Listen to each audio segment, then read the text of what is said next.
Hi, Rachid. Welcome to the Be Fearless podcast. We're so happy to have you here. How are you today? I'm good, Audrey. Thank you for having me. It's a No, pleasure. thank you so much. I saw online that you have a very interesting profile. I saw that you came from semiconductor background. How did you get into cybersecurity in the first place? I love playing with computers since I'm a kid. And my friend started a startup in cybersecurity when he needed help. And it was the right time for me.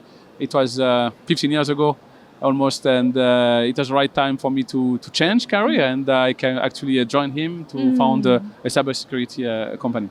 Awesome. And you mentioned that you speak Arabic, French, and also English. How did that happen? Oh, yeah, it's just my parents are from Morocco in North Africa, and I grew up in France, and I lived in the US for some time, and worked for an American company. That's amazing.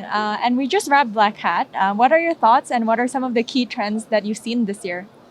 Well, interesting. Of course, everybody's talking about GenAI, but I'm not sure that's really the trend that will go on for long about security. I think for me, there's a lot of bases in terms of cybersecurity we're not doing already, right?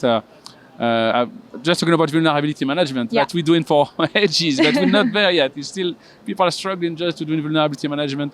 But I'm very happy that actually so many smart projects going on GenAI actually that at some point we're going to break through and help the community of make it being more secure, right? So that's the trend I see. But still, I think focusing on the basis is something that we need to find a way as well. I'd love to come back on that. But speaking of projects, you started something really cool called the Black Hat Arsenal. Yes. For our listeners that may be not so familiar about this, can you share a bit more about what they are and what's the genesis of it? Yes, definitely. That's why I'm here. Many years also before DevCon, I was in Black Hat. And from 13 years ago, my friend Nabil and I, we actually had a website called toolswatch.org where we track in all the open source security tools. Oh, yeah? Okay. Yeah, and then Black Hat contacted us and said, why you don't want to organize this on site? So what we do is we organize a call for tools to select the best open source security tools so they can come and show it during Black Hat. That's awesome. And what sort of selection criteria do you use to select these tools? Yeah, so we have more and more submissions. So we have a team of reviewers, and we take attention to the documentation, usability, a lot of information, so people can use the tool. The subject doesn't matter too much. What is important is the tool is open source, and it can be used easily by anyone. So, which means a good documentation. Yeah, so what are some of the most interesting tools or developers you've seen this year? Well, this year we had, you can imagine we have more than 80 tools there, but what was something, there are always something funny, right? So there's always something interesting. This year, what was funny was someone who was actually doing an open source software to measure the tire. The tire, they send a message to the car to give them how many pressure there is. Okay, yeah. Yeah, and someone built an open source to kind of monitor in the street or anywhere all the tire pressure so they can detect which type of car it is and etc. So yeah, I found it pretty cool. Of course, you have to think about the use case, but I found it pretty cool actually. So to kind of, I find it pretty cool. That's awesome. And you say you do Arsenal in many different geographies, right? There's Asia, Europe, and you also have Americas. Do you see there's any difference in the tools created in different geographies? Yes. Maybe, actually it's interesting. Yeah, we do in Asia, in Singapore, in Middle East, London, Toronto now, and now US. Yeah, maybe when I go to Singapore, a lot of mobile there. Okay, interesting. Yeah, it's interesting actually when we mention it. I didn't think about it. No, that makes sense because I think we're a very mobile-centric community, right? We spend a lot of time. Interestingly, I think in Southeast Asia and Asia in general, there's a lot of mobile apps. So we do everything on our phone. That's something that I only realized after I came to America. That it's a very distinct Asian culture. That's funny. Yeah, I see a lot more mobile. Yeah, this year in the US, now I'm thinking about it, I didn't see too many mobile open source security. I think there is a couple, but in Asia, I think it's a lot more. Yeah, definitely. Interesting. No, that's true. And now you're at ServiceNow. Yeah. Can you tell us a little bit more about what you do? Yeah, I mean, I've been serving up for ServiceNow. I've been in ServiceNow for 8 years now, and I'm actually taking care of helping customers getting more secure when using ServiceNow. So I'm helping customers be more secure with ServiceNow. Gotcha. And what does that entail? What are some of the key concerns that customers have in ServiceNow? Well, I think like any cloud provider, I think one of the main concern is the shared security responsibility, right? So when you go in the cloud, both customer and the CSP, the security provider, cloud security provider, have a responsibility, and it is a shared responsibility. Yeah. And the most of the issue is based on that misunderstanding, right? I would think. Got it. And what are some examples of these, and how do you typically communicate with customers to make sure it's a shared responsibility? Yeah, so many ways to communicate with them. Of course, try to reach to them, try to provide tools as well, right? We try to provide the built-in tools to help them do that easily. We need to help them do that more by communication, making them do tools. But as you know, when you give a cloud platform to a customer, the access to the platform and who has access to the platform is under customer control. Yeah. Well, that's the thing we found most, that customer is like taking that for granted, that he take that too lightly sometimes, and they need to monitor this and in the long run, right? Because things change, security change. We need to keep up with the fixes, the vulnerabilities, the configuration settings, and also, is one of the issues for them to keep up, right? It's easy to do it one time, but we want them to do it regularly, right? To have an hygiene of checking your cloud security provider security. Yeah, and I know ServiceNow is adding a lot of AI features to your stack. Definitely. Is this something that consumers are worried about in terms of security? Maybe not security, but more data privacy. Got it. I think data privacy is clearly more of a concern than security, right? We want to make sure that we don't use their data for anything else than needed. I think it's maybe one of the big concern on AI, right? Is data of company, of course, in our case, which is B2B, but also of end user. Yeah. And what sort of guardrails are put in place to convince them that, hey, look, we're not using any of your data for our training? Well, we try to put many tools to that, but one of the main things, again, we come back to monitoring. So they up to them to monitor what type of data is moving from their infrastructure to the AI or to the machine learning. So they can limit the type of data who goes there, right? So we have a lot of tools as well that we can configure to limit the type of data that can go to the machine learning for using AI. And and of course, it's always trust as well, right? So we have to, at some point, if you use an AI of someone else, it's a question of trust. Yeah. And hopefully we have enough, or ServiceNow has enough guardrail or security to prove that they can trust ServiceNow. Yeah. And on the flip side, I'm sure a lot of your employees within ServiceNow are also using GenAI tools for their work. Definitely. What are some of the key issues that you see there, and how are you guys trying to tackle this? Interesting question. We use it for a lot of things, right? So the developer will use it to help them code. Clearly, a big increase in coding with AI. Clearly, but again, maybe it's different depending on the topic. In development, I would say, I'm not too much, following the development, but maybe on the side of helping the communication.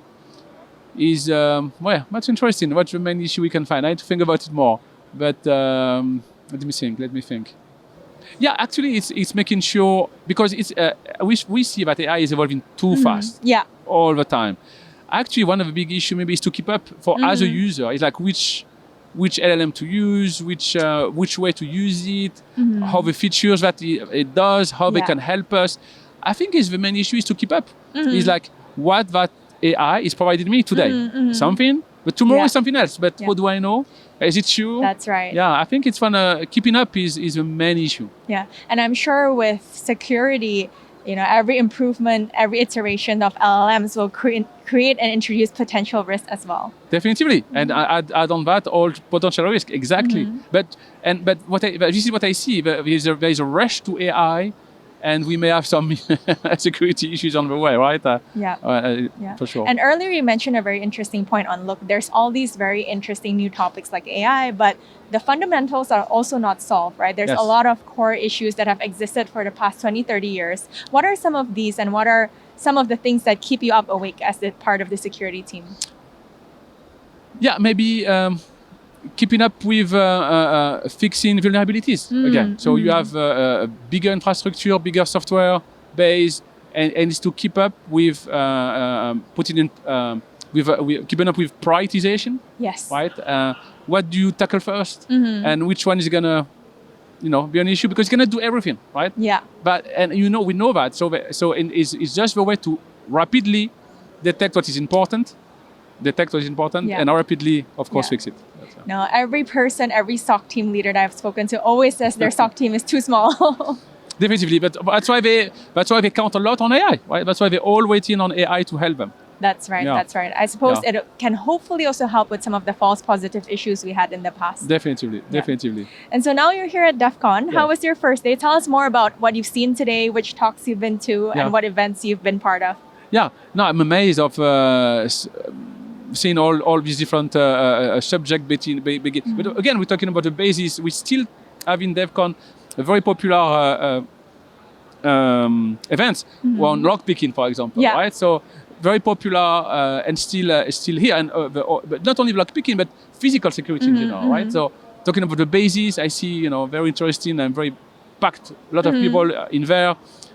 Always interesting to see. I'm always like all the hardware stuff. I like all the hardware hacking, right? By nature, but as you know, I worked in semiconductor for a long time. That's right. Very fascinated by all this new technology to hack the hardware, to hack any hardware. Right.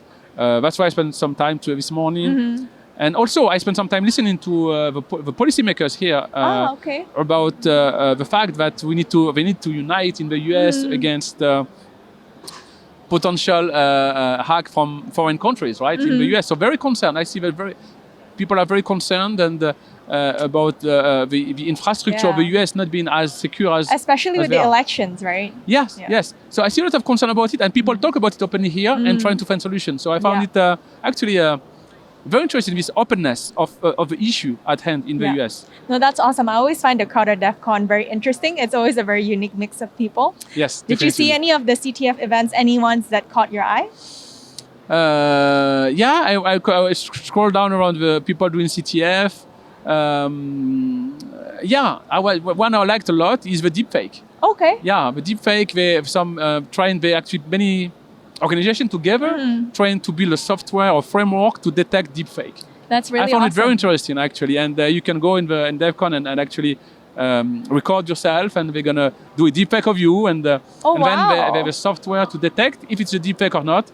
And I think it's important talking about election. I think we need to be able to detect if a video, because everyone is on video today, is it a real one or a fake one, right? Yeah. And I found it demo very cool actually. No, that's really cool. I just love the energy and the passion here. I saw another CTF that's been ongoing for 3 years. So apparently this year is the semifinals, and the winners will come back for finals next year. Yeah, wow. It's going to be cool. Yeah, I saw that in the AI space. Yeah. No, that's right. And Rachid, as a closing, I'd love to hear from you, given you're one of the very interesting people who transitioned from a non-cybersec career into security. Do you have any advice for people out there who may want to transition their career? Oh, that's a very interesting question. Well, I found that cybersecurity, you have to be passionate, because it's hard. It's hard because I found it hard. Yeah. Maybe I find it hard, but I think if you are passionate and take the time and the effort to understand what you're talking about, I think it's very important to really understand what you talk about.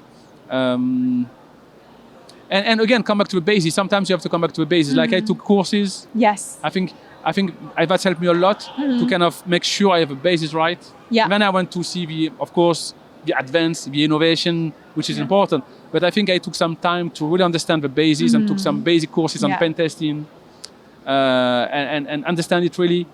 And then I moved on to the innovation. So I didn't jump to the innovation right away without understanding the basis of cybersecurity. No, it's always very tempting because it's different starting your career maybe 30 years ago when things are still very small, not very complex, and you can follow the journey into complexity. Yes. But now it's already so complex. There's so many things going on. That's it's very correct. difficult to not get distracted. I totally agree, 100%. Awesome. Well, thank you so much, Rachid. It was really great to have you on the Be Fearless podcast. No, it was my pleasure. Thank you, Audrey. Thank you so much.